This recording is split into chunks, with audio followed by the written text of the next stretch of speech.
Hello everyone, I hope you all are doing well और आपने अपनी प्रेपरेशंस को बहुत अच्छे से इनिशिएट भी कर लिया होगा. So dear students, dear friends, last evening में क्लास अपलोड नहीं कर पाया because I was not feeling well. थोड़ा सा लो फील कर रहा था. तो एज़ पर प्रॉमिस मैं कल की क्लास को आज की क्लास से सब्स्टिट्यूट करूँगा. एंड यू ऑल नो कि हम ब्रिटिश लिटरेचर को डील कर रहे हैं और लास्ट लेक्चर जो था वो मैंने अपलोड करा था टॉमस वाइट पे और हेनरी हॉवर्ड पे. और उससे पहले I give the brief introduction of university wits, जो कि एक हॉट एरिया है जहाँ से क्वेश्चन किसी भी इंग्लिश एसोसिएटेड एग्जाम में पूछा जाता है. तो यूनिवर्सिटी विट्स की इंट्रोडक्शन मैंने दी थी और यूनिवर्सिटी विट्स का ब्रीफ आपको फिर से बता दूँ. मोस्ट फ्रीक्वेंट आस्क्ड क्वेश्चन होता है यहाँ से आपके John Lyly, Robert Greene, Thomas Nashe, Thomas Kyd, Christopher Marlowe, Robert Greene, so on and so forth. ये सारे यूनिवर्सिटी विट्स हैं. और यूनिवर्सिटी विट्स के साथ स्पेशलिटी क्या एसोसिएटेड है? इधर they are studied from Oxford और Cambridge and they are collectively called as Oxbridge. तो आज हम एक मोस्ट इम्पॉर्टेंट और मोस्ट फ्रीक्वेंट यूनिवर्सिटी विट को डील करेंगे. He is Christopher Marlowe. Very very important. Christopher Marlowe.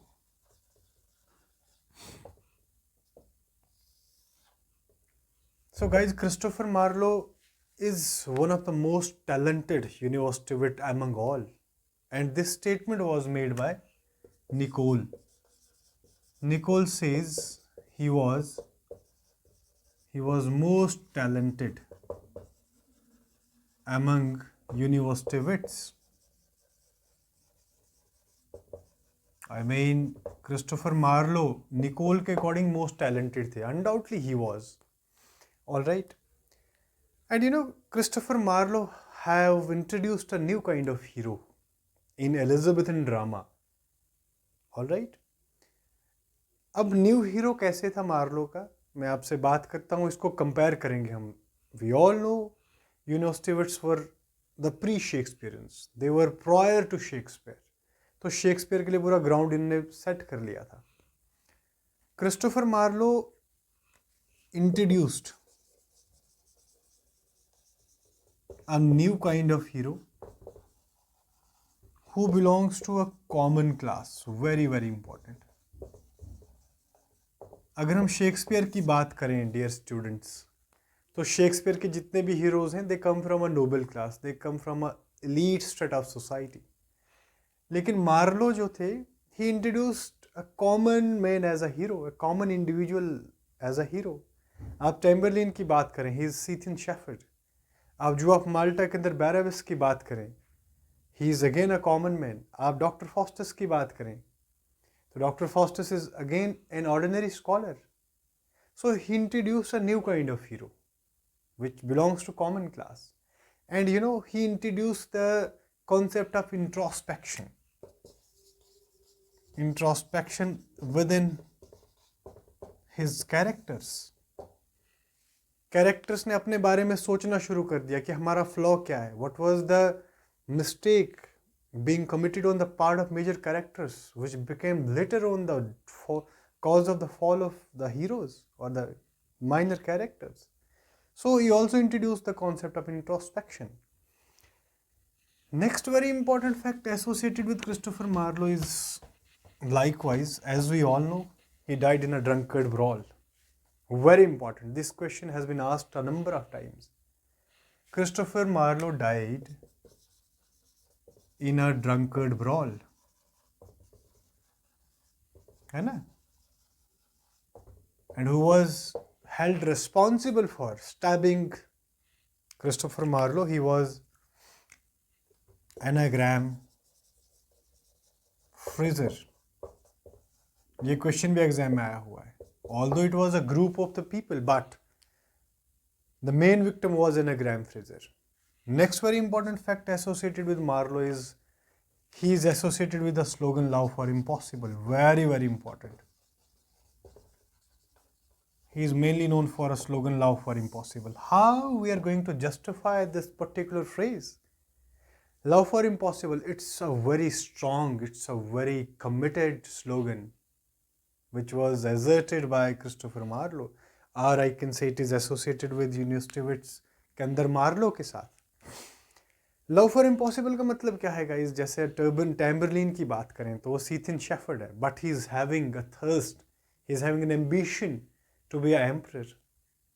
सो एक शेफर्ड से एम्परर बनना, again it's an impossible kind of task.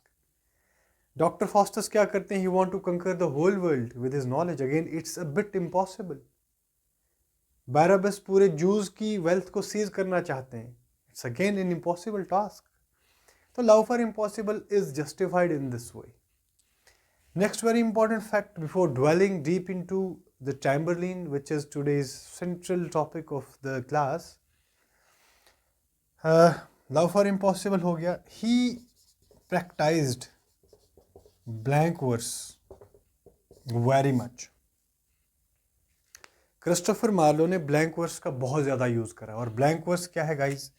It's a metre, है ना, एक राइमिंग मीटर है. अब इसका जो कंपोजिशन है ब्लैंक वर्स का, दैट इज एक ऐसी poetic line which is unrhymed, very important, which is unrhymed but metrical. Guys ये दिमाग में बिठा लें आप, ये क्वेश्चन पक्का एग्जाम में पूछा जाएगा. मार्लो के सारे फैक्ट्स बहुत इंपॉर्टेंट है. ब्लैंक वर्स एक ऐसी पोइटिक लाइन होती है गाइज, एक ऐसा पोइटिक मीटर है which is unrhymed but metrical. Rhyme is not there but meter is there. Rhyme scheme is A B B C C. पहले भी कह चुका हूं, ये रट देनी राइम स्कीम्स.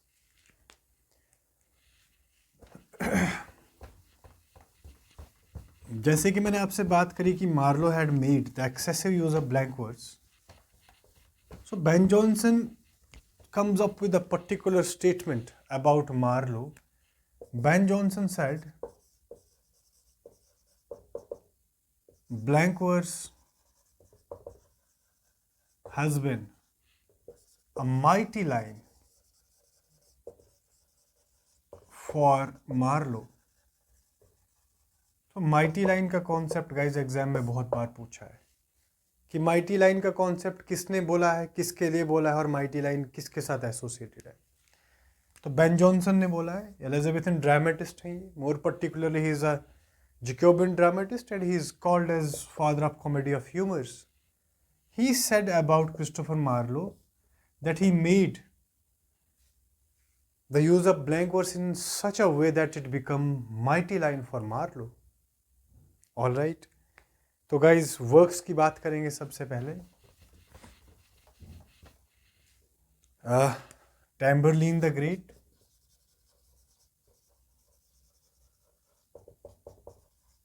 देखें guys, as far as the plays और dramas are concerned, we are not supposed to remember the publication dates. You have to be very particular about publication dates in context of novels and the major accolades, the major prizes like Booker and Nobel. Tamburlaine the Great, the Jew of Malta, very important. उसके बाद Edward the second, उसके बाद डिडो the queen of Carthage,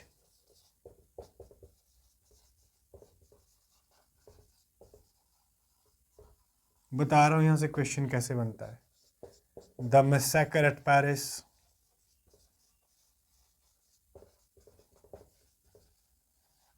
उसके बाद doctor Faustus, very very important. उसके बाद the Hero and the lander,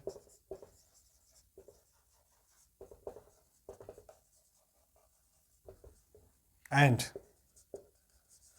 there is one important poem written by Christopher Marlowe. The title of poem is likewise. मैं बता रहा हूँ आपको कि पोम का टाइटल क्या है. एक मिनट वेट करें. The passionate shepherd to his love.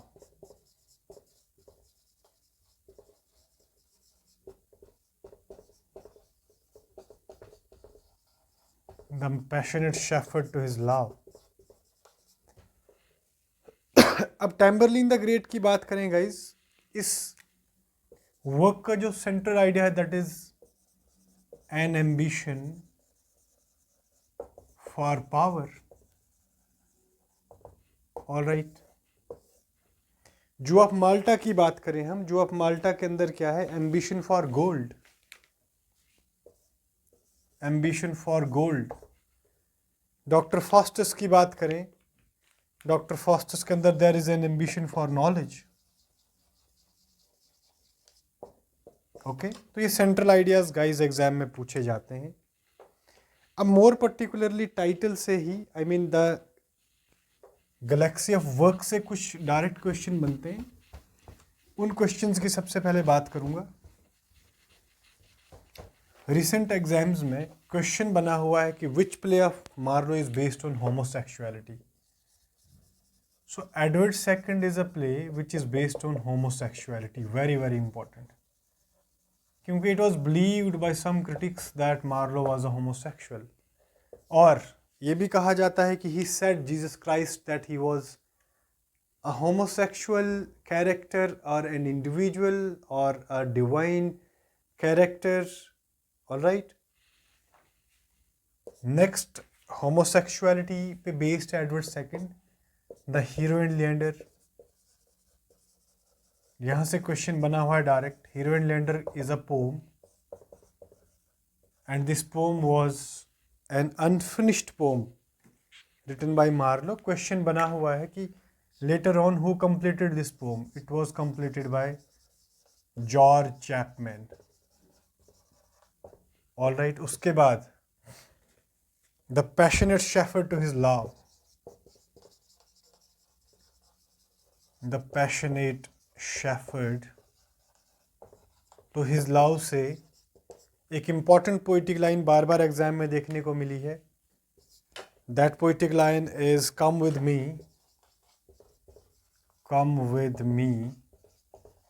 and be my love, very very important। Later on this poem was replied by Walter Raleigh। This poem was replied by Walter Raleigh और title क्या था reply का? The nymphs reply to Shepherd, very important। The nymphs reply to Shepherd। Okay guys, ये बहुत important details हैं जो आपसे करनी बहुत ही ज़रूरी थी। अब मोर पर्टिकुलरली जो आज की क्लास में हम प्ले करने वाले हैं that is Tamburlaine the Great, very important play. यहाँ से क्वेश्चन बहुत बार बना हुआ है। जॉर्ज चैपमैन की बात कर रहा था। ही finished the Hero and lander and he is also responsible for the translation of Homer. Homer को जब इसने ट्रांसलेट किया तो जॉन कीट्स ने आगे क्या लिखा है ना? जॉन कीट्स ने एक सनट लिखा है ना? क्या सनट है वो? चैपमैन्स होमर पे जो पोम है, मुझे याद नहीं आ रहा एग्जैक्ट टाइटल क्या है, कोई बात नहीं, बाद में देखते हैं। टैम्बरलिन द ग्रेट,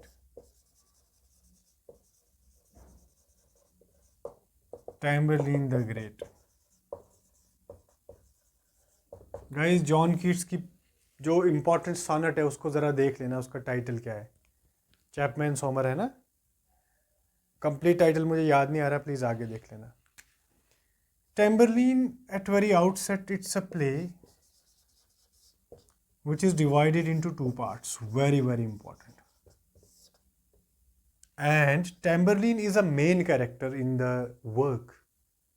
अब गाइस, अगर हम नॉवेल्स की बात करें तो नॉवेल्स के अंदर जब हमें टाइटल और प्रोटैगनिस्ट का नाम सेम रहे, जहाँ पे इन novels I am talking about the similarity between the protagonist and the name of the title of work, इस तरीके के वर्क्स को एपोनिमस नॉवेल्स कहा जाता है।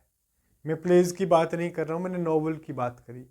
Pamela is an eponymous novel because Pamela title भी है और मेजर कैरेक्टर भी है। जेन ऑस्टिन जेन कैरेक्टर भी है और जेन आयर, ऑस्टिन नहीं, Jane Eyre, all right. Jane Eyre Charlotte Bronte का एपोनिमस नॉवल है। एमा क्या है? Emma is an eponymous novel. Excuse me guys. Tamburlaine the Great is divided into two parts, और Tamburlaine जो है he is a central Asian emperor, and at the beginning of the play, question UGC NET में बना हुआ था कि टैम्बरलिन जो है बिगिनिंग ऑफ द प्ले में क्या है? He is a Scythian shepherd and he want to raise himself to the position of an emperor. All right. और टैम्बरलिन का सब टाइटल क्या है गाइस? तिमूर द लेम। इसको ऐसे भी कह सकते हैं आप। All right. तो इसके अंदर गाइस जो आपका सेंट्रल कैरेक्टर टैम्बरलिन है, he wants to raise himself from Scythian shepherd to an emperor. और पार्ट 1 की जो सेटिंग है that is very important. It's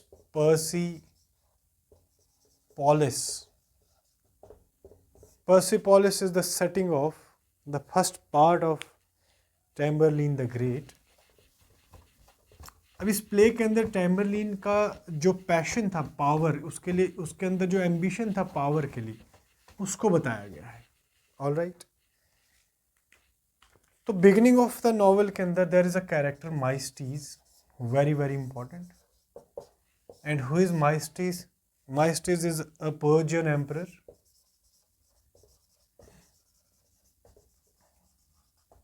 Maestas deputes his army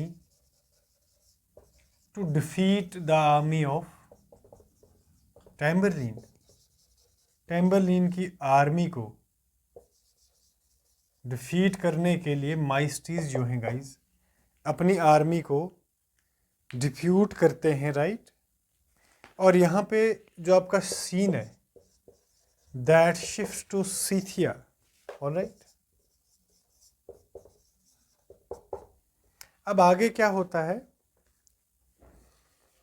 माइस्टीज का ब्रदर है यहाँ पे एक, जिसका नाम क्या है? कॉसो। कॉसो जो है ही प्लॉट्स अगेंस्ट हिज ब्रदर माइस्टीज। अब माइस्टीज जो है उसने आर्मी जो है अपनी डिप्यूट करी है टैम्बरलिन को हराने के लिए, लेकिन इन बिटवीन रास्ते में क्या होता है? माइस्टीज की आर्मी का एनकाउंटर इसके ब्रदर की आर्मी कॉसियो के साथ हो जाता है। All right. और जब तक माइस्टीज की आर्मी टैम्बरलिन तक पहुंचे तो कॉसियो प्लस टैम्बरलिन की आर्मी ने मिलके माइस्टीज की आर्मी पर अटैक कर दिया है और दे आर डिफीटेड। उन्होंने माइस्टीज की आर्मी को डिफीट कर दिया है। अब ये जो कॉसियो की आर्मी है ना गाइस, इसको टैम्बरलिन अपने कॉन्फिडेंस में कैसे लाते हैं कि तू हमसे मिल जा। टैम्बरलिन प्रॉमिस करते हैं कॉसियो को कि I will give you the Persian throne, तो हमारे साथ जुड़ जाए। इसलिए वो इनके साथ जुड़ जाता है और वो माइस्टीज की आर्मी को डिफीट कर लेते हैं। लेटर ऑन क्या होता है? टैम्बरलिन ने जो वादा किया होता है उसे टैम्बरलिन पूरा नहीं करते हैं, वो कॉसियो को कुछ भी नहीं देते हैं। All right. अब टैम्बरलिन क्या है नेक्स्ट सीन के अंदर? टैम्बरलिन जो है he is shown wooing and crying. Why? Because he has won the hand of a character. उसने एक कैरेक्टर को जीत लिया है गाइज, एक कैरेक्टर को कैप्चर कर लिया है, किडनैप कर लिया in a way. The name of that character is Zenocrate. Very very important. Zenocrate का कैरेक्टर बहुत इंपॉर्टेंट है, and she is daughter of an Egyptian king.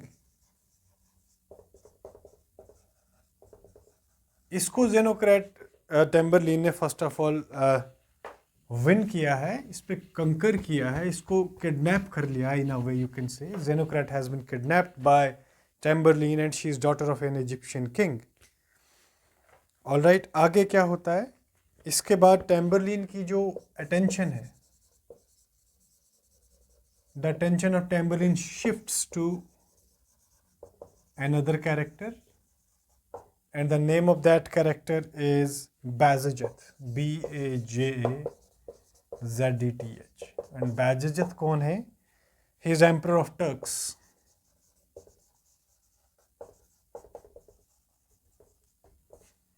Bajazeth को जब ये डिफीट करते हैं, उसके बाद टेम्बरलिन जो है Bajazeth को एक प्रिजन के अंदर डाल देते हैं, और because of the harsh conditions and the torture on the part of Tamburlaine's army, Bajazeth जो है he bashes his head into the walls of that prison and kills himself। Bajazeth की डेथ हो जाती है। आगे क्या होता है guys? The name of wife of Bajazeth is Zabina. Zabina is being captured by Tamburlaine. अब जबीना को जो है टेम्बरलिन कैप्चर कर लेते हैं। एज यू ऑल नो, मैंने आपसे कहा कि Bajazeth जो है वो अपना आप वॉल्स के साथ अगेंस्ट मार के अपनी डेथ कर लेते हैं, और जब ये जबीना को पता चल जाता है कि my husband is no more, she also does the same job, तो जबीना की भी डेथ हो जाती है। अब आगे क्या होता है गाइज? पार्ट 1 हमारा यहाँ पे शिफ्ट हो जाता है, और पार्ट 1 तक पूरे अफ्रीकन कंटिनेंट को टेम्बरलिन ने वॉन कर लिया है। ऑलराइट, अब जो नेक्स्ट पार्ट सेकंड है, part second is based on the story of Tamburlaine and his son named Caliphas, and there is another character, Callapine। All right, Calyphas और कैलापाइन जो है यहाँ पे कैरेक्टर्स हैं, and as we all know Callapine जो है he is son of Bajazeth, जिन्होंने अपने आप को अपने सिर को पटक के स्टेज पे या प्रिजन के अंदर मार दिया था, ये उनका सन है। अब ये जो कैलापाइन है guys, with the help of different Kings, वो अपने फादर की डेथ को ना एवेंज करना चाहता है, और डिफरेंट किंग्स की मदद से कैलापाइन जो है वो टेम्बरलिन को हराने की कोशिश करता है, और एक फाइट होती है जिसमें टेम्बरलिन जो है he won the fight. Alright, और जब ये फाइट हो रही होती है तो प्ले के अंदर ये बताया गया है, during this fight his son Calyphas was watching the whole scene. Calyphas जो इसका सन है, he was watching the scene from a tent, और in a wrath of anger Tamburlaine जो है वो अपने बेटे कैलाफेज को मार देता है। आप यहाँ से एस्टिमेट करें कि how much he was mad behind the power. Okay, तो ये कैलाफेज की डेथ हो जाती है, इसको मार देता है इसका फादर साहब। अब आगे क्या होता है? देयर इज़ अ फाइट, मैंने आपसे बताया टेम्बरलिन और कैलापाइन के बीच में फाइट होती है, और कैलाफेज जो है इस फाइट को देख रहे होते हैं इन रेथ ऑफ एंगर, वो इसको मार देते हैं। और जो भी रेस्ट ऑफ आर्मी थी, किसकी? कैलापाइन की। कैलापाइन को हराने के बाद टेम्बरलिन उनको ऑर्डर करते हैं कि मेरा जो चैरियट है, मेरा जो रथ है जिस पे वो सवार है, उसको पुल करो और नेक्स्ट बैटलफील्ड के लिए ले जाओ। और यहाँ पे टेम्बरलिन का गाइज एक बहुत इंपॉर्टेंट डायलॉग है, that is holla ye pampered, hollow ye pampered Jades of Asia. Very important. Hello, ye pampered Jades of Asia. What can ye draw? What can ye draw? What can ye draw but 20 miles away? But 20 miles away. So guys, ये dialogue बहुत important है. अब इस fight के बाद क्या होता है, जब कैलापाइन को टैम्बरलिन की आर्मी जो है वो डिफीट कर देती है और कैलाफेज अपने सन को टैम्बरलिन मार देते हैं, तो इसका जो इसकी जो अटेंशन है that shifts to a new territory called as Babylon. Alright. और यहाँ पे क्या होता है, he also defeats the governor of Babylon. अब यहाँ पे इंपॉर्टेंट एक रेफरेंस है, जब इसने गवर्नर ऑफ बेबीलोन को हरा दिया तो ये ऑर्डर करता है कि man, women and children of Babylon should be thrown to a nearby lake. देखें कितना क्रूल है ये. ऑलराइट. ऑर्डर करता है बाकी रेस्ट ऑफ जो पॉपुलेशन यहाँ बेबीलोन के अंदर बची है, जिसमें आपके वुमेन हैं, चिल्ड्रन हैं, मैन हैं, they should be thrown to a nearby lake. Alright. Okay. तो लास्ट पे क्या होता है guys, in order to show his power, right, he burns a holy scripture, है ना. इस प्ले के क्लाइमेक्स से गाइस क्वेश्चन है कि लास्ट पे जो टैम्बरलिन है उसकी डेथ हो जाती है और वो अपने रेस्ट ऑफ सन्स को ऑर्डर करता है कि आपने मेरे बाद पूरे वर्ल्ड को कंकर करना है. Alright. Or at the end of, before dying, he burns a copy of Holy Quran. All right? He burns a copy of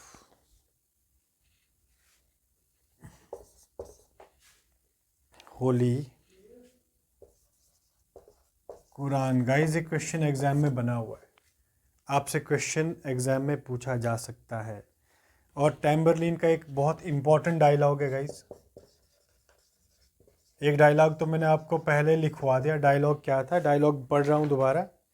that dialogue was, holla ye pampered jades of Asia, what can ye draw but 20 miles away. इन dialogues को रट देना है. Next एक dialogue है, come let's march against, very important, come let's march against the powers of God. Let's march against the powers of heaven. God ne powers of heaven and set black steamers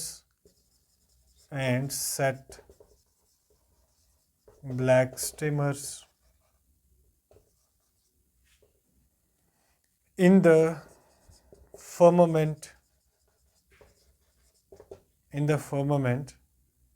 to signify the slaughter of gods.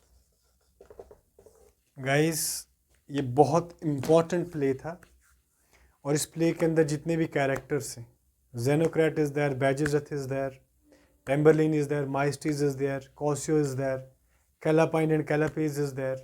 उन सब का knowledge आपको होना चाहिए. ज़बीना is there. Introduction के अंदर central theme क्या है, किस कंट्री का ये सेंट्रल कैरेक्टर था, इसका जो थीम है वो क्या है, और ये जो 2-3 डायलॉग्स मैंने आपको बताए ये बहुत इंपॉर्टेंट है।